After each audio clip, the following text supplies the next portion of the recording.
आपने सुना ही, बरतानवी सहाफ़ी अपनी ही गवर्नमेंट की, अपनी हुकूमत की बैंड बजा रहा है और क्या बता रहा है कि कोई सिक्योरिटी प्लान तब्दील किया ही नहीं गया और ना ही बरतानवी इंटेलिजेंस इदारों ने किसी किस्म के सिक्योरिटी खदशात का इजहार किया। अब बरतानवी सहाफ़ी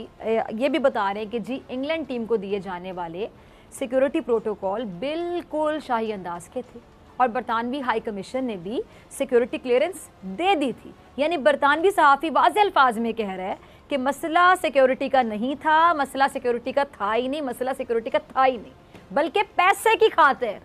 इंग्लैंड ने ये दौरा मनसूख किया। अब मगरिब से ये गवाही आ गई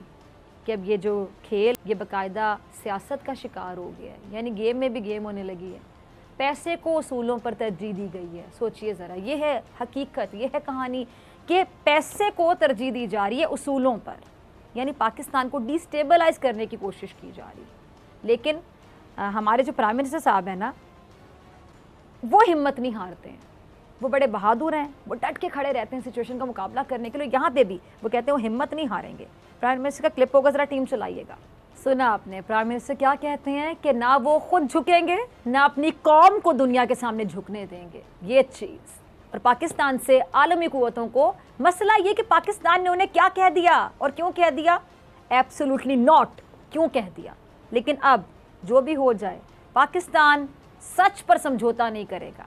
इज्जत पर समझौता नहीं करेगा, हक सच की बात करता रहेगा, क्योंकि चाहे जो भी हो जाए पाकिस्तान आलमी साजिशों के आगे अब कभी नहीं झुकेगा। अफ़गानिस्तान है, उसमें आप जानते हैं कि तालिबान के अलावा कई ग्रुप्स हैं, दहशतगर्द ग्रुप्स, जिसमें अलकायदा भी है, जिसमें दाइश भी है, जिसमें तहरीक तालिबान पाकिस्तान कल अदम जमात जो है वो भी है, और इसके अलावा दीगर चंद ग्रुप्स भी शामिल हैं। उसमें से जो दाइश है, उन्होंने जनाब तालिबान को ये कह दिया है कि हम आप जो ये इस्लामी इमाराती हुकूमत कायम करने लगे हैं, इसकी हम मुखालफत कर रहे हैं, हम इसको नहीं तस्लीम करते और हम इसको बिल्कुल नहीं मानेंगे। उन्होंने कैटेगोरिकली ये बात मुस्तरद कर दी और उन्होंने कहा है कि तालिबान की हम हुकूमत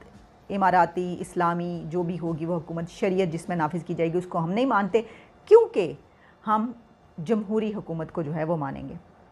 तो मतलब वो क्या कहना चाहिए कि ऐसा दिन भी आना था कि दाइश की तरफ से जो है वो जमहूरियत की बात की जाए, जमहूरी हुकूमत की बात की जाए, और शरीयत के उस पर जो नाफिज़ हो रही है तालिबान की तरफ से अफ़गानिस्तान में हुकूमत, उसकी उन्होंने मुखालफत कर दी है। अच्छा, ये मैंने आपको इसलिए भी बताया है कि सिर्फ यही नहीं,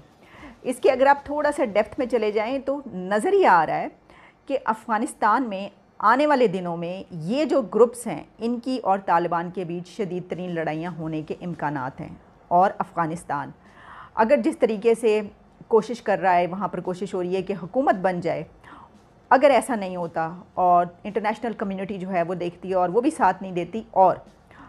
वो समझती है कि नहीं ये अपना जो काम है सही तरीके से नहीं कर रहे, तो फिर हम देखेंगे कि फेलियर की सूरत में अफ़गानिस्तान में तालिबान और इन ग्रुपों के दरमियान एक ऐसा घमसान का रन पड़ेगा जो सिर्फ अफ़गानिस्तान को नहीं बल्कि इस पूरे रीजन को की जो अमन है उसको तबाह कर देगा। बहरहाल होप ये रखनी चाहिए कि आगे चल के ऐसा ना हो, लेकिन मैं आपको ये बता रही हूँ कि ये ऐसा हो सकता है। दूसरी एक और ख़बर ये है कि कोई 72 नेशनल्स, अफ़गान नेशनल्स जिनका ताल्लुक़ हिंदू और सिख बरादरी से था, उन्होंने अफ़गानिस्तान से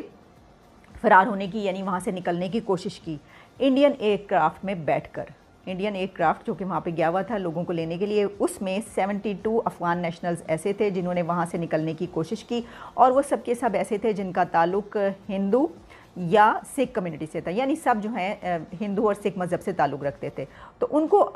तालिबान ने रोक लिया, उनको तालिबान ने नहीं निकलने दिया, नहीं जाने दिया, बल्कि उनको जो है कहा कि आप नहीं जा सकते मुल्क छोड़ के।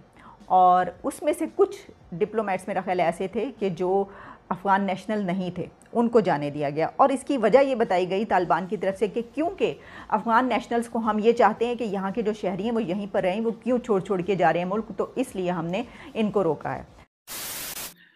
इंडिया के अंदर हर रोज़ जब से नरेंद्र मोदी साहब वज़ीर-ए-आज़म हैं,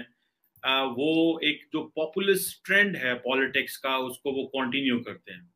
एक अच्छा काम भी हुआ है और वो ये है कि इंडिया ने 22 मिलियन जो जैब्स हैं एक अकेले दिन में दिए लगाए हैं अपने लोगों को, और ये बहुत बड़ा ऑब्वियसली एक मोमेंट है फॉर इंडिया। बट बहुत सारे लोग ये कह रहे हैं कि नरेंद्र मोदी जो हैं वो पॉपुलिस्ट लीडर हैं और इस तरह की चीजें करना से शायद वो समझते हैं कि वो एक बड़े स्टार इमर्ज होंगे। मिसाल के तौर पे ये कहा जा रहा था कि ये जो फ्राइडे गुजरा है उस दिन 71st बर्थडे थी इंडियन प्राइम मिनिस्टर मोदी की, और इंडिया की जो अडल्ट पॉपुलेशन है वो तकरीबन 940 मिलियन 940 मिलियन है,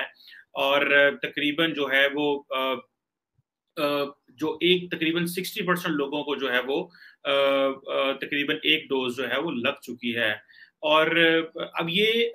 इसका नरेंद्र मोदी साहब इस तरह किस तरह फायदा उठा रहे हैं, और ये पॉपुलिज्म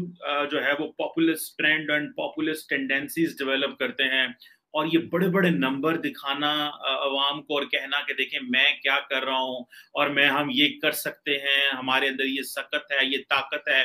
और क्योंकि इससे पहले भी जो इंडियन जो हुकूमत है उसने ये काम किया था कि उन्होंने एक एक दिन में करोड़ लोगों को जो है वो इस तरह की वैक्सीन जो थी वो लगाई, और कहा जा रहा है कि फ्राइडे वाले दिन तकरीबन 1:30 PM तक तकरीबन 10 मिलियन जो डोजेस थी वो लग चुकी थी। और ये चौथी दफा हुआ है, ये फोर्थ टाइम हुआ है कि एक महीने के अंदर इंडिया ने जो है वो 10 मिलियन डोजेस अ डे लोगों को वैक्सीन किया है। ये एक बड़ा नंबर है, और उसी दिन फ्राइडे को शाम 7 बजे तकरीबन 22.1 मिलियन लोगों को जैब्स मिल चुके थे। और मजे की बात यह है कि वो चाहते थे कि अपना 25 मिलियन मार्क जो है वो कंप्लीट कर सकें, लेकिन ऑब्वियसली बहुत सारी चीजें होती हैं जिनको they couldn't make it happen because इतने बड़े स्केल पे है। और नरेंद्र मोदी का जो होम टाउन है गुजरात, जो उनकी वहां पे तकरीबन 3.5 मिलियन डोजेस का ये basically birthday gift Narendra Modi को मिला है। लेकिन और इसी तरह मध्य प्रदेश में तकरीबन 3.2 मिलियन डोजेस का जो है वो लगा के नरेंद्र मोदी को जो है वो गिफ्ट मिला है। और इसी तरह असम की जो गवर्नमेंट है उन्होंने को 8 लाख जो डोजेस हैं वो लगाई। लेकिन जो चीज समझने की है, मैंने पॉपुलिज्म की बात की, बड़े बड़े फैक्ट्स एंड फिगर्स की बात की, अगर आप इंडियन ऑपोजिशन के लोगों को सुने या उन लोगों को सुने जो नरेंद्र मोदी के क्रिटिक हैं, तो वो ये कहते हैं कि उससे बहुत दिन पहले जो थी वो वैक्सीन लगनी कम हो गई थी या वैक्सीन नहीं लग रही थी बहुत सारी जगहों में, तो वो वैक्सीन इकट्ठी की जा रही थी ताकि एक दिन लगाई जाए और उससे पहले लोगों को डिप्राइव किया गया। This is also a perspective. लेकिन जो रियल मार्क है वो तो एक और है। मिसाल के तौर पे ये जो चीज अभी फॉर एग्जांपल नरेंद्र मोदी जा रहे हैं यूनाइटेड नेशंस और वहां पे क्वाड की मीटिंग होगी और वहां पे यूएन पे जाहिर बात उन्होंने खिताब करना, I think he is going to speak by video link. बहुत सारे लीडर जो हैं वो वीडियो लिंक से ये खिताब कर रहे हैं। जब वो वहां पहुंचेंगे और खिताब करेंगे तो वो कहेंगे जी कि जो हमारी 62% एडल्ट पॉपुलेशन है, अब आपने भूलना नहीं है कि 940 मिलियन जो लोग थे, जो अडल्ट पॉपुलेशन है, जो बालिग हैं 18 एंड अबव हैं, उनमें से जी उन्होंने कहा जी 62% जो पॉपुलेशन है उनको तकरीबन एक शॉट जो है वो एक वैक्सीन की एक डोज लग चुकी है और तकरीबन 20% लोगों को जो है वो फुल्ली वैक्सीनेटेड हैं। ये वैसे इंडिया के हेल्थ सेक्रेटरी जो राजेश भूषण है, ये उन्होंने एक मीडिया ब्रीफिंग में भी कहा था, and I happen to see that because when I was looking all that things. So ये कहा जा रहा है कि अभी जो वैक्सीनेशन रेट है वो बढ़ रहा है, लेकिन मैं बात कर रहा था कि इस पॉपुलिज्म का नरेंद्र मोदी डोमेस्टिक पॉलिटिक्स में और इंटरनेशनल पॉलिटिक्स में किस तरह एडवांटेज लेंगे। डोमेस्टिक पॉलिटिक्स में तो वो ये शो करा रहे हैं, देखिए जी हम वो जो नरेंद्र मोदी नारा लगाते हैं और उनकी पार्टी के लोग लगाते हैं, मोदी है तो मुमकिन है और इस तरह की चीजें। और जो रिसेंटली जो जब आई थिंक जब इंडिया जब हेल्थ इमरजेंसी हुई और हजारों लोगों को जो वफात हुई, डेथ हुई, जिससे ऑब्वियसली हर बंदे को फील गई कि यार ये बहुत ज्यादती हो रही है और पूरी दुनिया से ऑक्सीजन और हर तरह की मदद जो है वो की गई। और अफगानिस्तान में इस्लामिक अमीरात सरकार में पाकिस्तान को लेकर बवाल मचा हुआ है। 2 फाड़ हो चुके तालिबान के एक गुट ने काबुल में डेरा जमाया हुआ है, जबकि दूसरे ने कंधार से कमान संभाली है। इसमें कंधारी धड़े का नेतृत्व तालिबान के संस्थापक मुल्ला उमर के बेटे और वर्तमान रक्षा मंत्री मुल्ला मोहम्मद याकूब ओमारी कर रहा है, जबकि काबुल में हक्कानी नेटवर्क का अमीर उल मोमिन या सर्वोच्च नेता सिराजुद्दीन हक्कानी गद्दी पर कब्जा कर बैठा हुआ है। मीडिया रिपोर्ट्स में दावा किया जा रहा है कि हक्कानी गुट ने तालिबान सरकार में उप प्रधानमंत्री बने मुल्ला अब्दुल गनी बरादर का अपहरण कर लिया है। वहीं काबुल पर नज़र रखने वाले कई विशेषज्ञ दावा कर रहे हैं कि मुल्ला बरादर, जिसने अमेरिका के साथ शांति वार्ता पर बातचीत की थी, वह कंधार में नाराज होकर बैठे हुए हैं। यही कारण है कि तालिबान कैबिनेट का ऐलान होने के इतने दिन बाद भी वह सार्वजनिक रूप से नज़र नहीं आए हैं। तो दोस्तों, आज के इस वीडियो में इतना ही। मिलते हैं अगले वीडियो में। तब तक के लिए जय हिंद, जय भारत, वंदे मातरम।